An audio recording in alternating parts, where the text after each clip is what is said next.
During the summer, we have 5 different Sundays that focus on the Eucharist. In this cycle, the 3-year cycle of the Church, in the cycle B, five Sundays where we meditate on the Eucharist.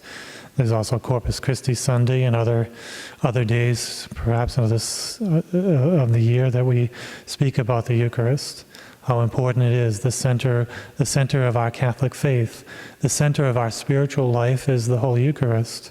And, if we don't have faith in Eucharist, if priests don't have faith in the Eucharist, they don't preach on the Eucharist, they don't talk about it, if catechism classes don't focus on the real presence of Jesus in the Eucharist, if we don't talk about it, and it's not mentioned in sermons, what are Catholics to think? Is it important? Is it, we're talking about the center of our spiritual life, center of our Catholic life, the very center, the be-all and end-all of our Catholic faith is the Eucharist, Jesus himself. Our Catholic faith is centered on that. We're to live on the Eucharist, not just on Sundays and receiving Him in the Eucharist, not even on the daily Masses we may go to and receive the Eucharist. We're to live on Him throughout the day, all the days of the week and all the days of our life. We're to live on the Eucharist. Jesus calls Himself the bread of life. We have to eat every day. We have to eat every day. And Jesus is talking about eating Him, eating His bread so that we stay alive spiritually. We're to live on the Eucharist. We're to be totally centered on the Eucharist. We should be thinking about the Eucharist every day in our thoughts and in our prayers. And when we can't receive Him on a daily basis, our daily bread we can call Jesus, our daily bread, which we can receive Him daily, and Church should try to do. And so that we long for Him, we make plans to go to Mass, to make plans to receive the Eucharist, and He becomes our daily sustenance. But if we can't do that, then we make spiritual communions, and our spiritual communions are focused on the Eucharist too. When we're at work, when we're at play, at resting, whatever, we're to think of the Eucharist and long for it and pray and ask for Jesus to come to be with us, to dwell with us, to dwell in our mind, in our heart, and in our actions. Everything is centered on the Eucharist. So if we were talking as Catholics, we talked about the Eucharist all the time, wouldn't we think about it all the time? Wouldn't it become more of a center of our life and our Catholic spiritual life? That's what we should be doing. That's our Catholic faith. That's what we believe as Catholics. The source and summit of our Christian life is the Eucharist. Source and summit and be-all and end-all, and the very fiber of our spiritual life is focused on the Eucharist. We receive the Eucharist and we, as the Catechism says, the effects of the Eucharist, we draw closer to Jesus in the Eucharist. We're separated from sin. We're strengthened against mortal sin. We receive a pledge of the future life in heaven.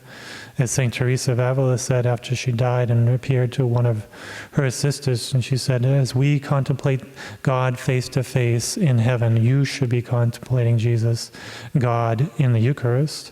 We do the same thing here on earth with the Eucharist as the saints do face to face with God, loving Him and contemplating Him and living for Him. The focus on the Eucharist. Jesus strengthens us, fills us with grace, even cleanses us from certain venial sins in the Eucharist as well. Our daily food that we are consumed with. We need to be consumed with Jesus in our thoughts, in our prayers. Focused on the Eucharist. So Jesus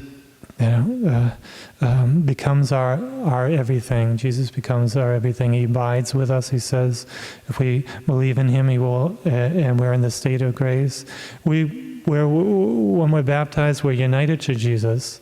We become part of His body, Jesus. It's all about union, and we're just strengthening that union with each Eucharistic reception, and in which each spiritual communion and each reflection on the Eucharist. We're strengthening our already present union in our state of grace. We're strengthening this. It's all about union all the way to our death, and we receive the Eucharist as our viaticum to take us to heaven, a pledge of the pledge of the future life. So we're to think about our Lord as in the first reading, Elijah receives this bread that allows him to walk 40 days and 40 nights, and the strength in that bread.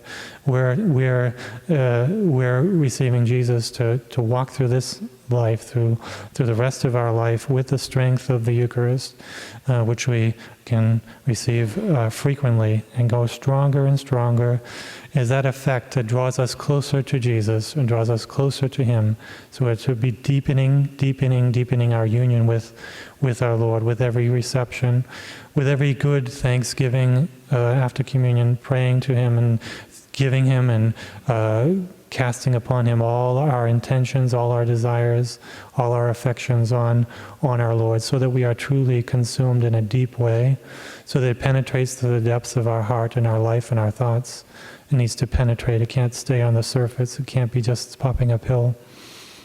It can't be just the superficial thoughts of the Eucharist, this intellectual truth. No, it has to penetrate into our heart and into our life, and our spiritual life. Our interior life needs to be deep and real and full, and that in that way we'll be really living the Eucharist. We're called to live it, so that Jesus is really the bread of our spiritual life.